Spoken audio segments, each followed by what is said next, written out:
All right, guys, welcome back to Lead Strong, the podcast dedicated to helping men become the best version of themselves in Christ. And I believe that's absolutely possible.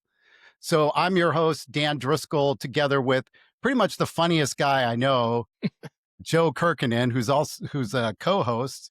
And Cut it what's out. going on, Joe? Cut it out. It's raining cats and dogs up here. As you can tell, I'm layering up. It's cold, it's rainy, it's wet. Welcome to Portland. Yeah. Yeah. Yeah, we are just the opposite down here. It is hot. So that's just what we get, man. Just Awesome. you're wearing a hoodie and all that, and I got a t-shirt on, and I'm gonna turn the air conditioner on.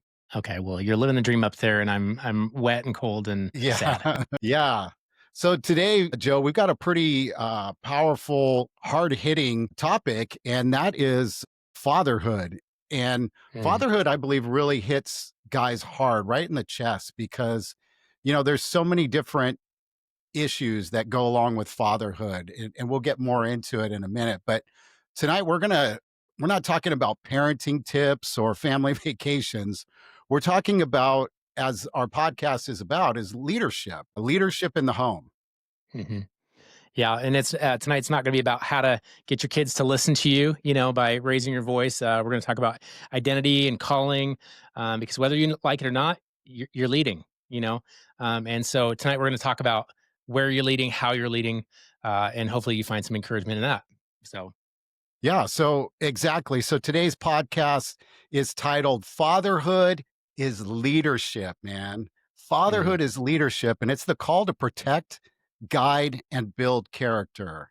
And I think mm, that's really, all of those aspects are really super important. exactly. So let's start here, Dan. Why do you think parenting is such a sensitive topic? Why do you think people tense up or get nervous when we start talking about parenting? Yeah, it hits our emotions because I mean, parenting takes us all the way back to our childhood memories. It touches on our fears. I'm constantly thinking, man, am I screwing up my son? Mm, Did I do all the things right? So those are big issues. Of course, it hits us in our ego. I mean, mhm, none of us want to be a bad parent or think that they're a bad parent. And I think also too, all of those things wrapped together hits our identity. I mhm. mean, this is like who we are as a person. What kind of man are we, or what kind of leader are we? And so that hits us pretty hard as far as our identity. But Yeah. in the end, we're not just about raising kids.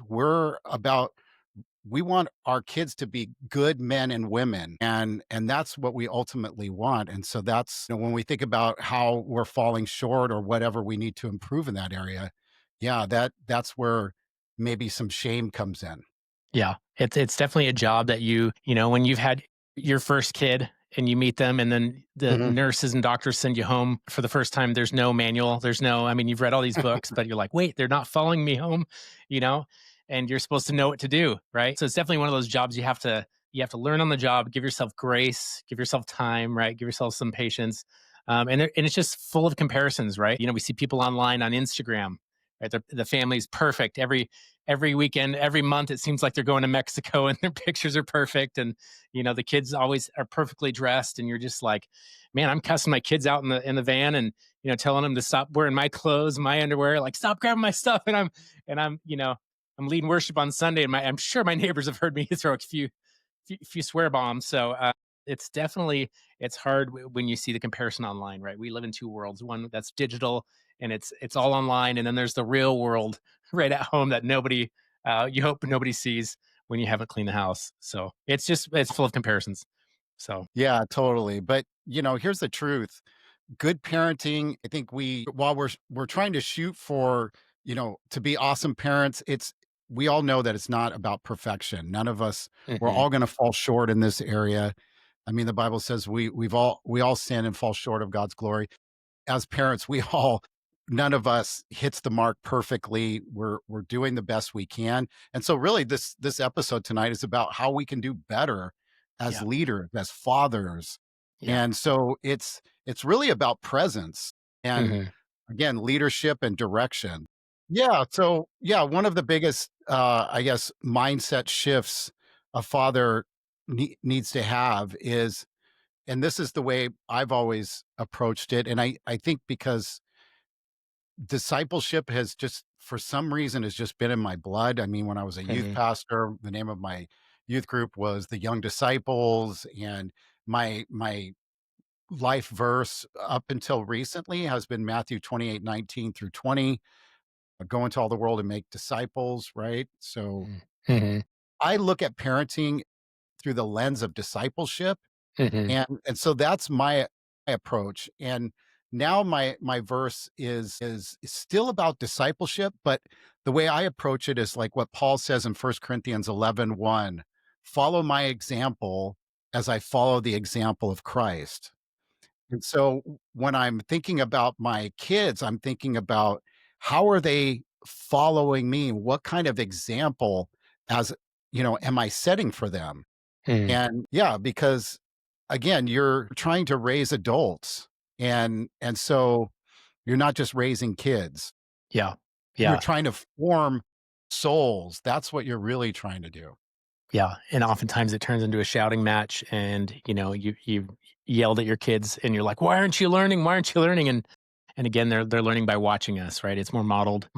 Yeah, it's hard. The kids are watching all the time, the things we say, the things we do, how much I'm on my Mhm, screen. I know we'll talk about that a little bit later, but, mhm. that's how we learned. We learned from our parents, and then we Yeah. pass it down.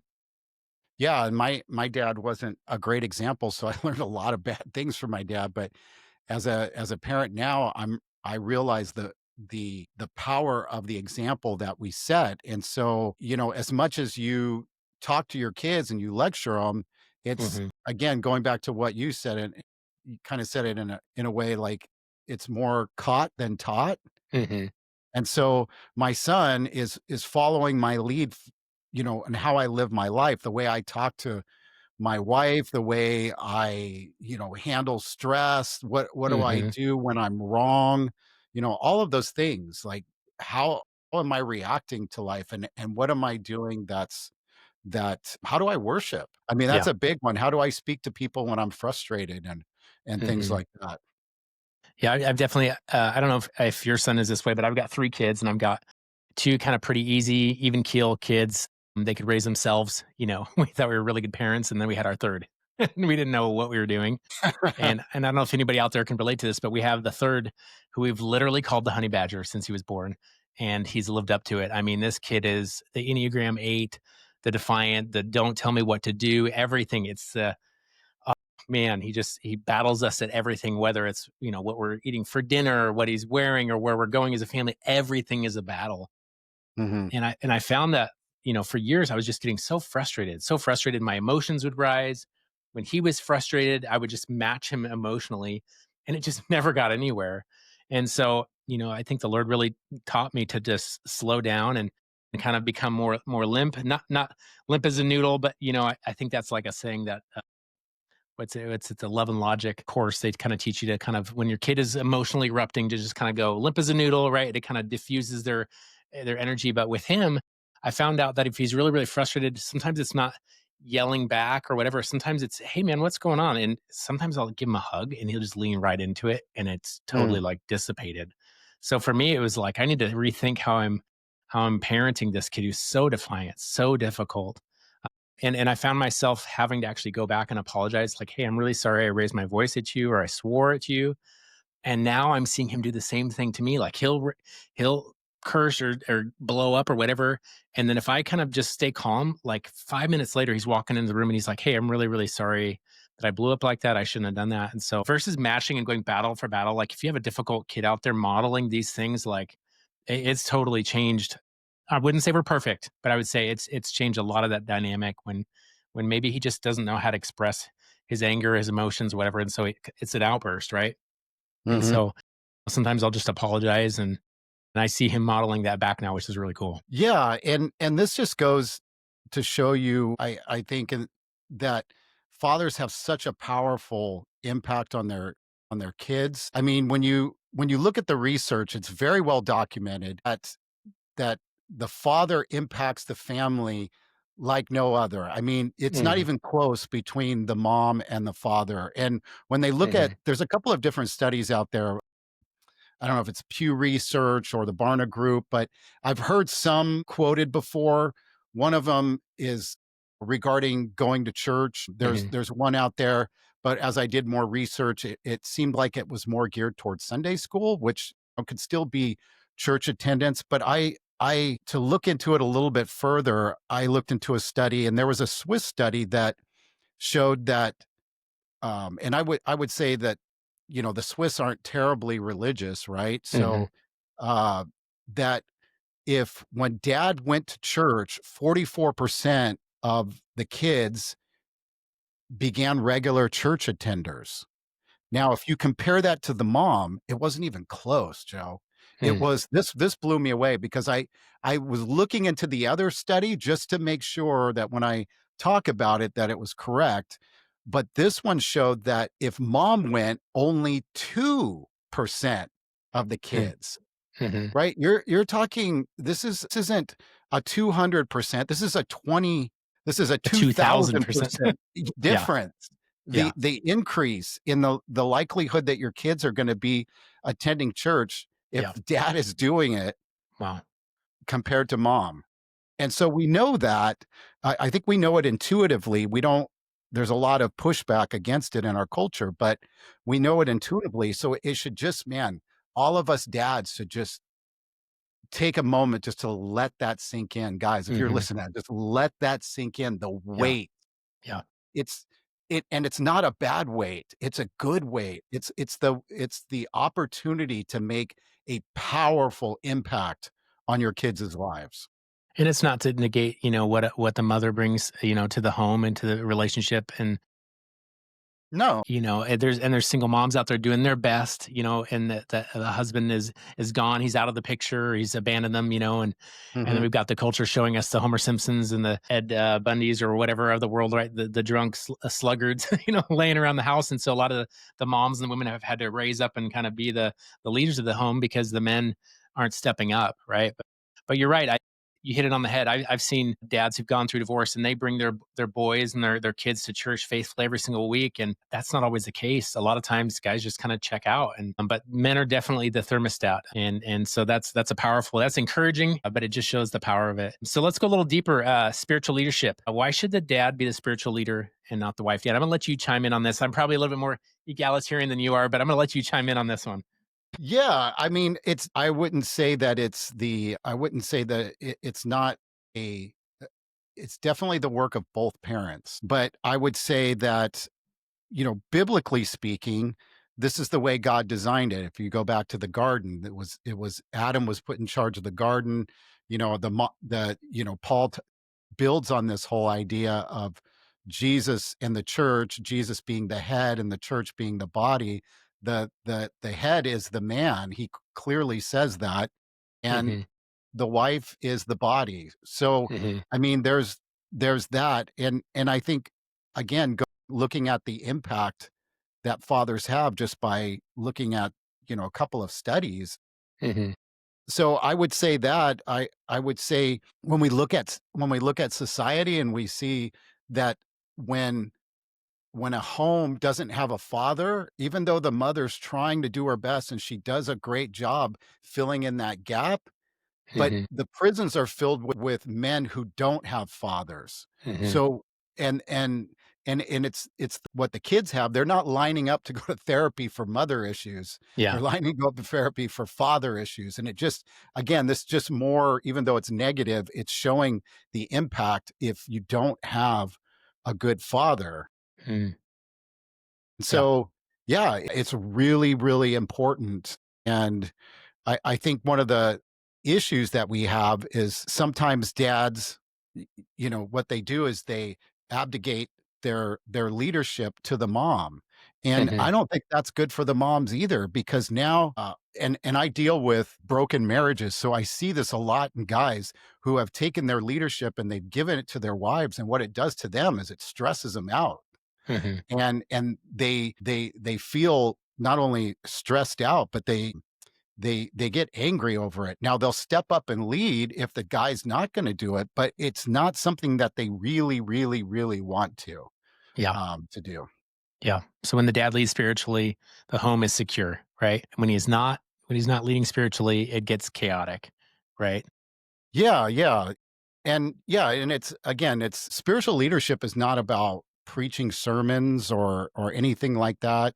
I mean, it's not necessarily about leading all the devotions, all that. That's great. It's about again about how the dad initiates. Like if you look at Deuteronomy chapter 6, when it says, these commands I give you today shall be upon your hearts, and you shall impress them on your children. You shall talk about them when you lie down and when you get up, when you walk along the road, and Mhm, when you're at your home. It's a lifestyle mhm, of leadership. It's like, hey, let's pray together in the middle of a stressful situation. And there's a guy right now that I'm working with in my coaching, who's one of my coaching clients, and he never prays with his family. His mm, wife does all of that.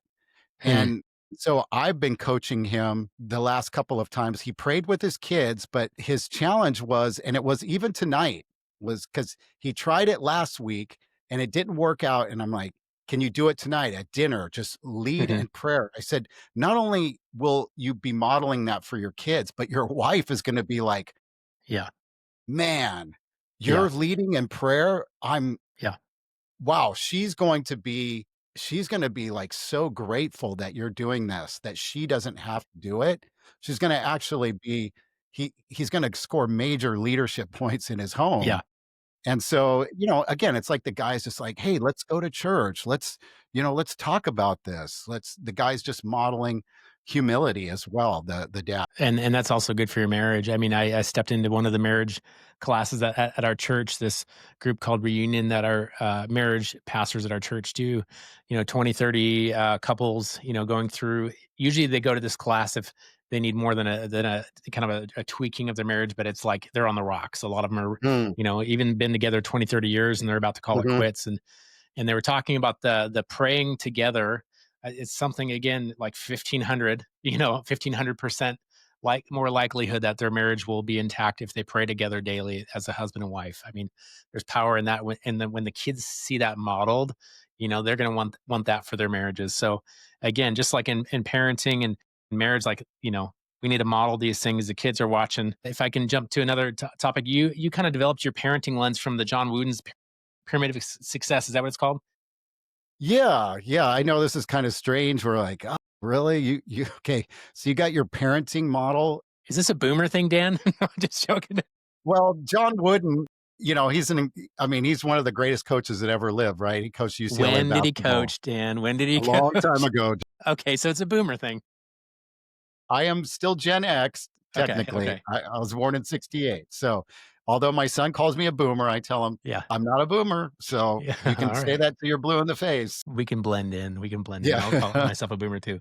Yeah. So it's a book that I read, I don't know, more than 20 years ago, and it's a leadership book, but it John Wooden talks about how his dad taught him these 7 core values, and we all know that John Wooden was an incredible coach, but the way he even approached coaching was that he was coaching men. He focused on character, on Mhm, discipline, on humility, teamwork, self-control. I mean, he was like the way you tie your shoes and mhm, the way you do your socks. He mhm, had a certain way about doing it because again, he was teaching them how to be prepared, discipline, and how you show up. And mhm, so all of this was the John Wooden's whole pyramid of success was built upon what his dad taught him. And I mhm, thought, man, if I could just be like John Wooden's dad, mhm, and so he kinda had this 7-point creed, and some of these things were like, be true to yourself, make each day your masterpiece. I love that. Help others, drink deeply from good books. You know, one of his other ones was just, pray for guidance. And so these are the things that John Wooden eventually built his pyramid of success. And this was all built around leadership. So what I ended up doing out of this, Joe, and I ended up because I started, thinking more and more about how our kids are need to be like adults. They need to start thinking like mhm, adults before they're actually 18. So I did this kind of like, I don't know, I guess you could say it's kind of like a bar mitzvah, a coming of age Mhm. thing. Mhm. And I planned it for years. I thought about it. And so I came up with my own only 5 things for my son. And then we planned a series of events for him. So one of them was be courageous. Mm. So we took him climbing in Joshua Tree. So he had to rappel from really high up, on these Mhm. rocks and climb up. We taught him about be responsible. So that one was about shooting guns.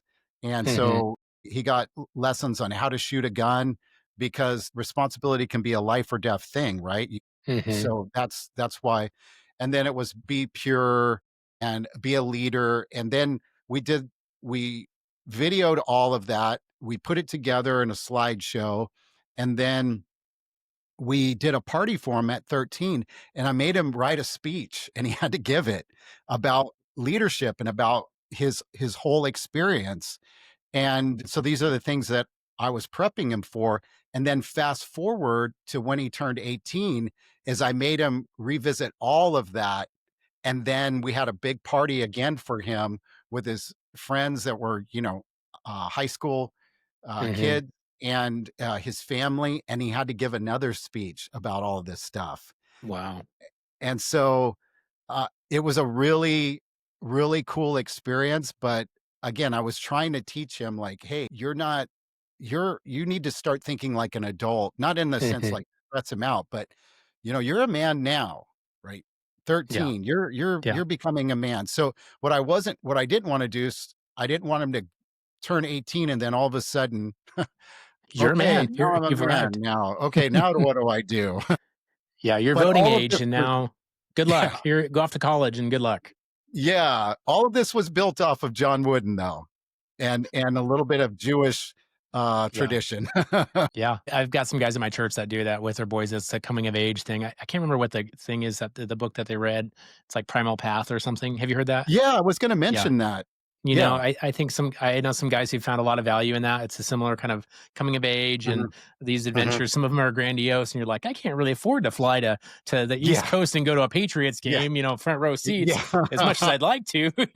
It's easy when you're a pastor and you write a book and you're like, we flew private and we Yeah, climbed up Himalayan mountains on you yeah, know and then they're beautiful putting it up on yaks with Instagram and everything, like, getting major, like, and you're style points. I'm still shopping at Goodwill for my kids, and I'm really glad they're into thrifting because I can't afford it. So, but I love what you're saying. Again, it's that we're not raising children; we're raising young men and women, future husbands and wives, right? Future servants of Christ, and how do we model that? It's by how we live, and it's how we follow Christ. Again, I'm always convicted about how much time I spend on my phone versus in my Bible. My kids are watching that, and so one of the greatest joys of my life, and I'm not just saying this, is if I come in my room and I'm like asking my middle son or my oldest daughter, like, "Hey, what are you guys doing? Why is it quiet back here?" And they're doing their own devotions. Man, Dan, I never did that as a kid. I went to youth Mm, group. I love doing worship, but to see my older two, and I'm praying with mm, the youngest. He's not a yeah, reader, but he yeah, can read. But I see my oldest two doing devotion times and making that a priority. That is my greatest joy, Dan. Is like I'm going to fail them as a parent, and I remind them. I don't know if I told you this, but a few months ago, I just was looking at, I was talking to my oldest brother about, the sins of our fathers, the things that we mhm, got passed down to us. And, mm, I grew up in a family with 7 boys in our family. And my dad, when we got in trouble, he spanked us and I'm glad I got spanked. But I find myself, as a parent, am I spanking while I'm really angry? Right. Or am I using this as a teaching, a lesson for my kids? And so I'm just trying to model this stuff, like what I want them to, how they're supposed to raise their family someday. And I'm just hoping that I'm not modeling anger. But a couple months ago I literally went to all my kids at separate times within a week or two, and I just said, hey, I'm really sorry. Growing up, I've lashed out in anger at you guys. I spanked you while I was angry. I've yelled, I've cursed, whatever. And I'm just really, really sorry for that. And so I felt like it was a beginning of like a healing. And I don't want them to be afraid of their dad. And I don't want them to lash out at their kids. They're going to make mistakes. And that's, I guess, what this all comes down to is like, if our kids can see us own our own mistakes, the things when we fall short, and they take that into their own, parenting, they'll give themselves more grace, maybe even with their spouse. Like, we're going to make mistakes. You're going to make mistakes. Like, our spouses aren't perfect. We're not perfect. Everybody's, keeps joking like, if a man's in the woods and no wife is there to hear him, is he still wrong? Like, we're always wanting to find out like who's right or wrong, right? And it's like we're a work in progress. Parenting is really, really hard. Nobody knows what they're doing. And even 18, 19 years into this, I still feel like I'm faking it. It's a learning on the job thing. And so with that whole anger thing with my kids, I want to have a few more conversations like that before they leave the house. Again, just, are there any father wounds? Have I hurt you with my anger? Are there things that I've said I was going to do and I didn't do? And just, I think, model humility, because that's what I want them to take into their marriages and into their families. So again, you hit it on the head. We're raising adults. We're not raising kids. I mean, at some point they become from a toddler to a child to a adolescent to a teenager, young adult. Let them learn in the house. And what better way to do it as a parent with some humility and grace along the way. Yeah, that's awesome, Joe. I mean, I love the modeling, the humility. I mean, that's real leadership. Well, let's talk about boys versus girls. I mean, I only have one son. You have three kids, but you Mhm, you have both. Is it mhm. different how you raise them? I didn't know what it would be like. Honestly, I mean, I grew up obviously with six brothers, so I only knew boys, manhood, manly stuff. And it's kind of funny now, growing up with six brothers. Out of the 24 grandkids in our family, three-quarters of them are girls. And I've watched my brothers. I've paid attention to obviously how I've parented, but there's not really a whole lot of difference, honestly. Like, I've as a young age, I would, roughhouse and wrestle with my daughter, and my boys would come in, and then there's like three little toddlers jumping around on the bed, and I'm body slamming them, and I'm kind of teaching them the same thing. I want my daughter to have courage and in the face of fear, and I want her to take risks. Like, so. I wouldn't say I've really raised them much different. I know that they're different. I know that they're wired different, right? Girls can be a lot more emotional at times, and boys can be a lot more physical, right? They got to get out their physical exertion. So my boys are always fighting. And so sometimes I jump in the battle and I, roughhouse with the boys a little bit more. Obviously, my daughter's Yeah, a young woman, and so I can't do that as yeah. I can't do that well. Do It's any like jujitsu moves on her? armbar, but I can't like grapple like, I used to. She's built different. But when they were younger, I pretty much raised them the same way. Yeah, I tried my best, so I didn't make them feel less or whatever. But for How me, old are your it's kids? 19. My daughter's 19.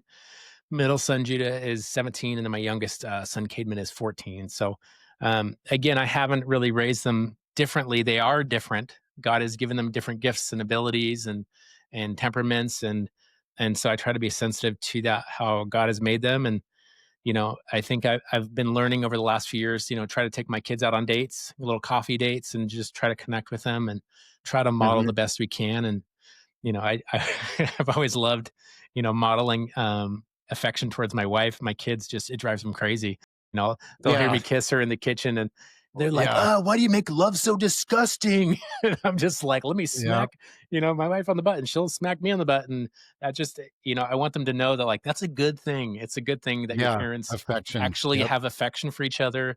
We desire to be with each other. We're like best friends, and love I love that. I love modeling that to my kids because they're like, "That's just disgusting." And I'm like, "Okay, then I'm doing it right." Right? It's like, you should be glad your parents still kiss. You should be glad your parents still want to go out on dates, right? They will when they're 30. They will. Yeah. So again, I would say not too different in my training, but again, I try to pray for them individually too, regardless of boy or girl, just that the Lord would be their God, and He'd be their heavenly Father, because He's perfect and I'm not.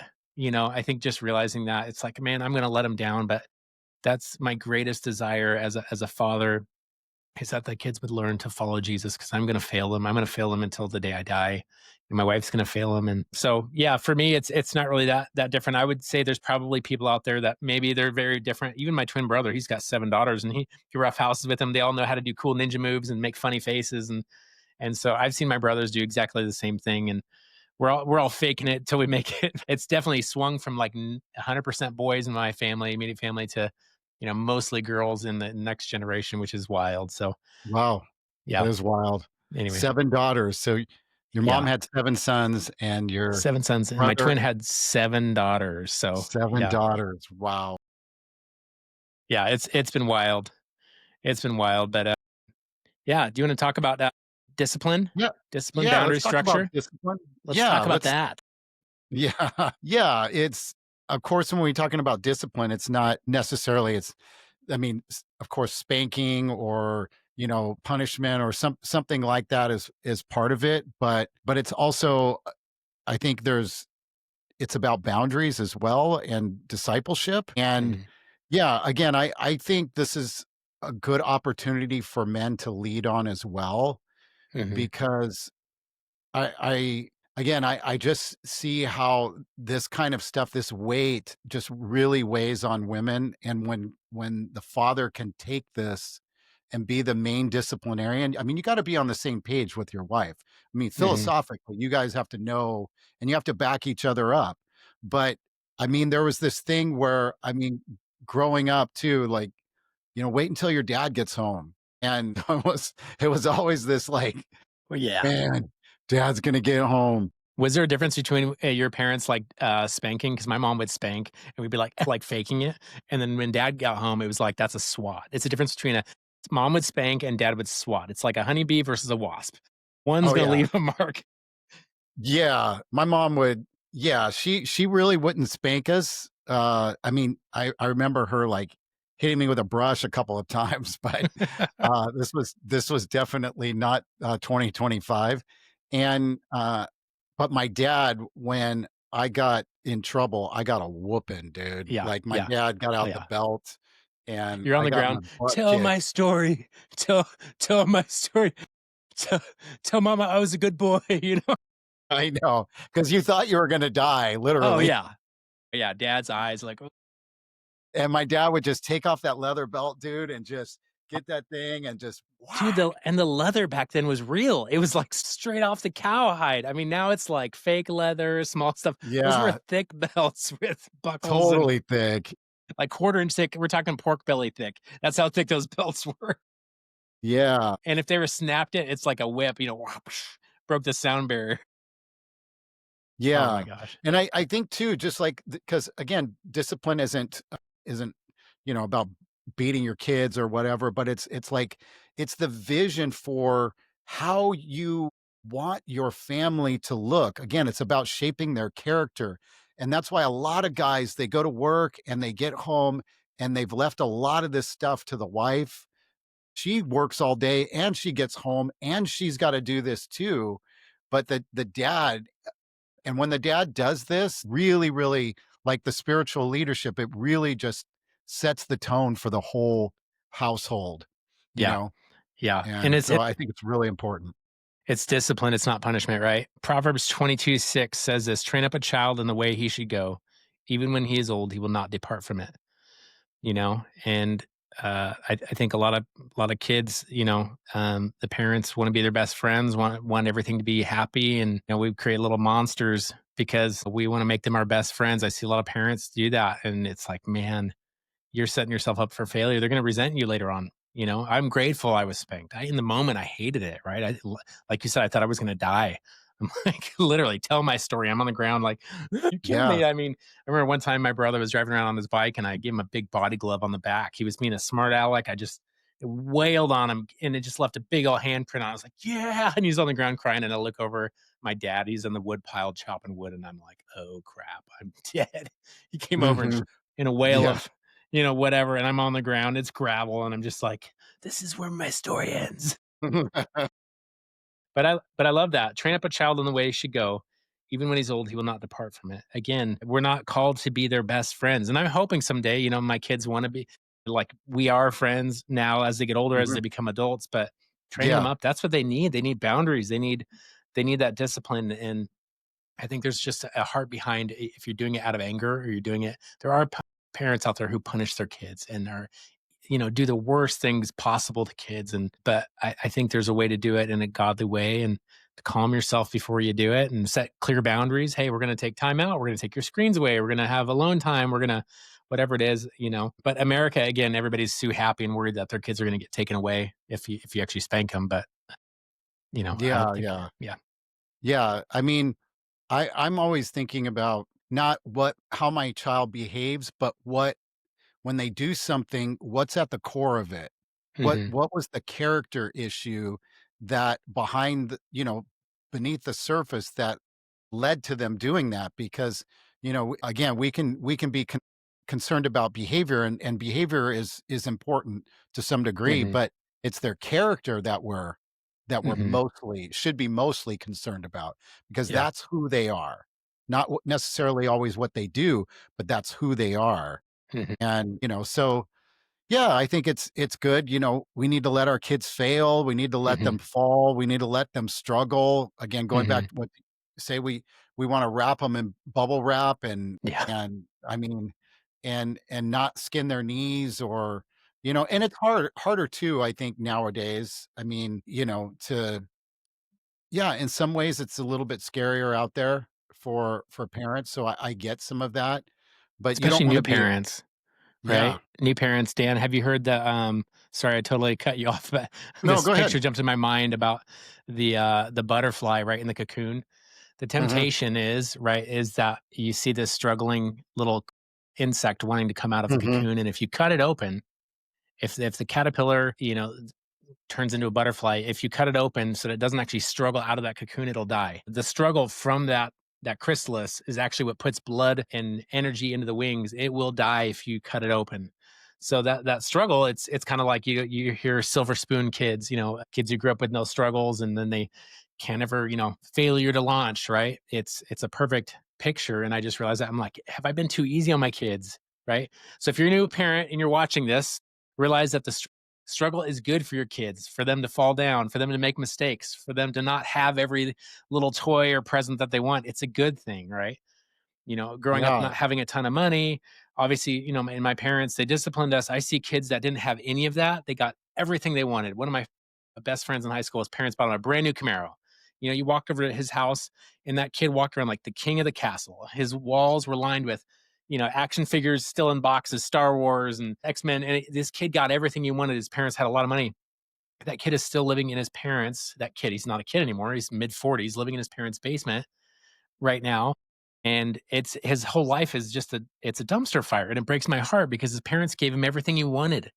And they made him the center of their world. And now he resents them. And it doesn't always turn like that. He has a brother, same exact situation. He made something of himself, moved out of his house. But I think that whole chrysalis, caterpillar No, picture, it's it's such a just great example, and I or illustration. I remember too. There was a one of the it was a father of a Navy SEAL, the father and the mother, and they talked about the mother talked about her struggle to be overly protective, and mhm, it was the dad who stepped in and said, "No, we gotta let him do this. We no, we can't do that." Again, it goes back because the way we're wired, the wife, the mother is wired to just nurture, and the mhm, guy's got the father has gotta push their kids out. They've gotta allow them to do these things, and that's where you're gonna have to step in, with your wife. You're gonna have to do it in a loving way, and you're gonna have to say, "Hey, no, this is actually best." And I honestly do this with my wife, uh, all the time, actually. And even from my son was, and this is really bad. We let him have pacifier till he was 3 years old, dude. mm, mm, And it was like, "I'm done. This is not gonna yeah, happen yeah, anymore." And I yeah. fought fun, and I was like, "No." And so we tied a string on it on his 3rd birthday, and we just let it go, and my son was like, "My gosh, that's my" and I yeah, I had to, like, just step in, and it was even going back to the time when, he was just 8 weeks out of the hospital. I was already going, and I'd read some of the books, the Growing Kids God's Way and Putting Your Kids on a Schedule, because again, this is like good discipline, right? It teaches Mhm, them, when you put them down in the crib, to cry, to be able to put themselves asleep, yeah, right? yeah, If you're yeah, always like grabbing them and doing all this stuff, your kids are going to be very anxious. So, but at 8 weeks, I was like, nope, we're getting our bedroom back. He's yeah, going in a crib. And yeah, and dude, it was stressful because, yeah. you're this was our first child, right? They're over there in the room clear across the house, and you got the Screaming little their baby, bloody head yeah, off. and you're like, "No, no, no," and then there's a point at which, "Okay, we gotta go get him," right? But, anyways, that's But yeah, you're right, and unless you can, like, wean them off of that, again, they'll always be dependent on upon that, and again, I think that, like, parenting is, again, if we can teach our kids how to take agency, make decisions, have the consequences while they're in the home, the consequences are a lot smaller than having no consequences until they leave the home, they go off to college, and then we all know that story, right, where that leads. So leading from a pacifier, let's talk about an adult pacifier. Let's talk about screens. Let's talk about social media. This is something that even we as adults we struggle with it. The adult pacifier. Go, Dan. Well, mm, I think we're this has all been a big experiment, and we're going to look back on it, and we're already starting to do this. I mean, even the creators who have created social media and iPhones and things, they don't let their kids use them because Mm-hmm. they know that they're created. They were This was all out of Stanford research. They were designed so that they would be addictive. Mm-hmm. Yeah. Notifications and all that stuff. It's all behavioral psychology. And I think that in social media, especially a lot of it for girls too. I mean, Mm-hmm. they get massive depression and Yeah. then they have That's the massive, comparison part we were talking about too. This yeah. comparison starts early, right? They see these beautiful young women that have no blemishes, right? A lot of it's Mhm, AI filters or makeup, or they've spent 2 hours doing their makeup just to look perfect because they want to be seen like that, and so they're willing to mhm, even sell themselves now, right? Sell themselves mhm. online, right? Yeah, and OnlyFans models and things like that. Yeah. So, We so delayed our I kids from. Oh, you go for it. yeah, I would be going back. I would probably be even a little bit more strict than I was. Mhm. We didn't allow our son to have a smartphone. He had a flip phone, dude. Mhm. Flip phone till Yeah. he was 18. And Wow. what was funny is that he was at a football game and all the kids were like, "Dude, this is awesome. You have a flip phone?" And he was very quick at texting, man. He could do Yeah. the whole like The T9 like thing, that double, yes, dude. He was so the letter fast. C takes 3 clicks on the one button, man. Yeah. "Come get me, mom." It's like 10 minutes later, he's got carpal tunnel. He's like, "I just asked her to come pick me up in my hand."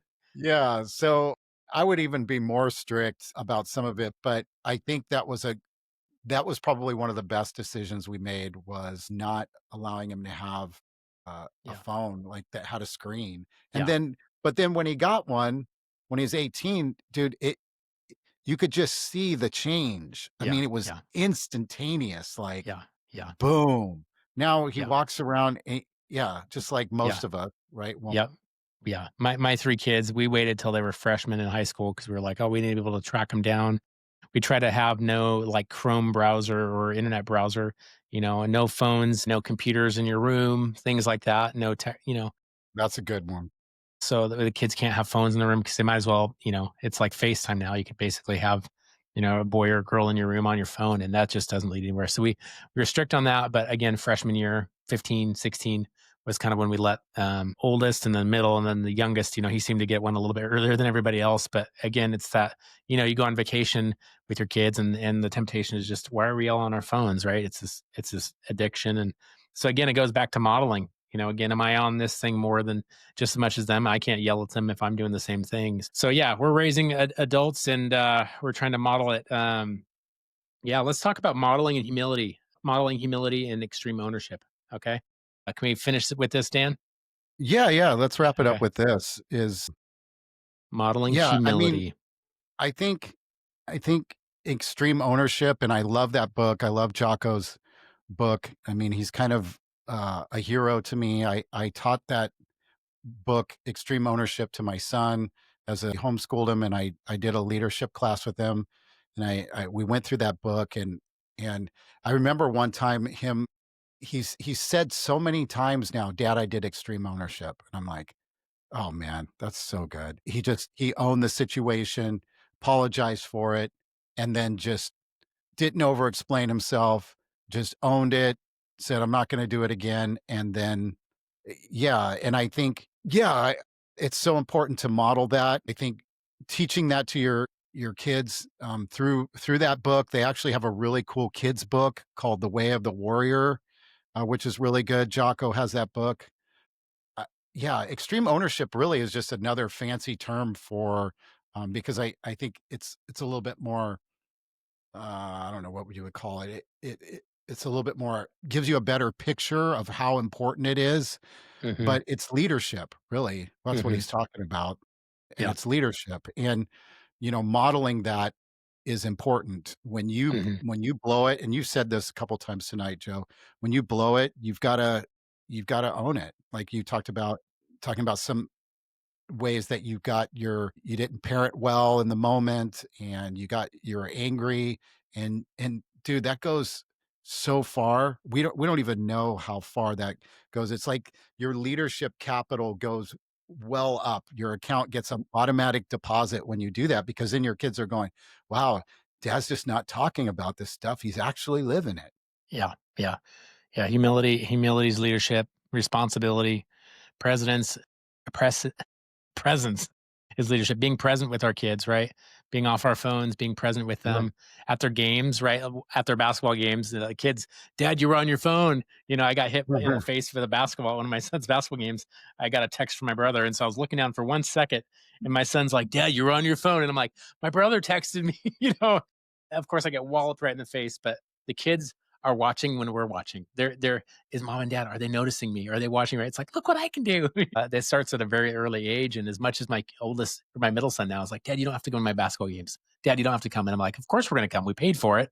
And we're here to, you don't get to decide. We paid for you to go to play basketball. So we're going to be here. And I think he's testing us. He's like, you don't need to come, and I'm like, of course we're going to come. We're going to support you. We might not win. I'm like, I don't care if you win or lose. I just want to be there and support you. So again, humility is leadership, responsibility, presence. I mean, those are all forms of leadership. So, yeah. Yeah, yeah, and that's, yeah, as we kinda close this thing out, guys, if you're listening to this, and, if this really hit home, again, it's not we're not none of us are perfect dads, but I think the leadership mindset to being a father is going to be transformative, not only to you, but to your family as well. If you can take that mindset, and then some of these principles about boundaries, and there was a lot of practical stuff there too, but Mhm. yeah, I think that mindset is going to go a long way.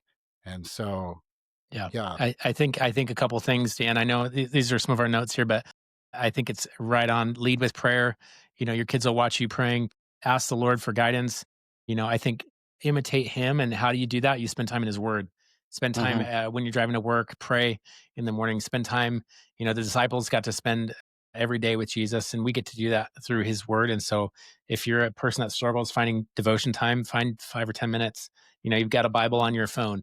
If you're spending a couple hours on your phone, you can spend 5 or 10 minutes, download the Bible app, spend time in God's word, write it on the tablets of your heart, right? Pray, and own the mistakes that you're going to make, and that we're making together, right? Like, you're not going to be perfect. Again, if I had somebody, I wish I had somebody early on telling me like, hey, you're going to be okay. You're going to make mistakes. You're going to fail along the way in parenting and marriage. And I think I probably would have given myself a little bit more grace, and Hmm. probably learned things a lot sooner, but, yeah. Yeah, and I think too, it would have been great to have something like this, like a resource like this, where you can Mhm, hear guys talk about not only their mistakes, but also the things that they've learned, and how they would improve on it, and the mhm, things that they did right. And I mhm. think that's important, that there's a framework. It's not set in stone, it's not rigid, but there are principles that we can live by, so that we can lead our families well. And so, Yep, yep, with that in mind, guys, we'll see you next time. Keep leading strong. I'm Dan with Joe yep. Kirkanen. Hey, we'll see you guys next week. Leave some comments down below. Maybe one thing that you're gonna work on as a husband and a father this week, something that maybe even you wanna have some guys pray for you about. Again, we're all in this together, so, until next week, Dan, like you said, lead strong. We'll see you next week. All right. See you guys.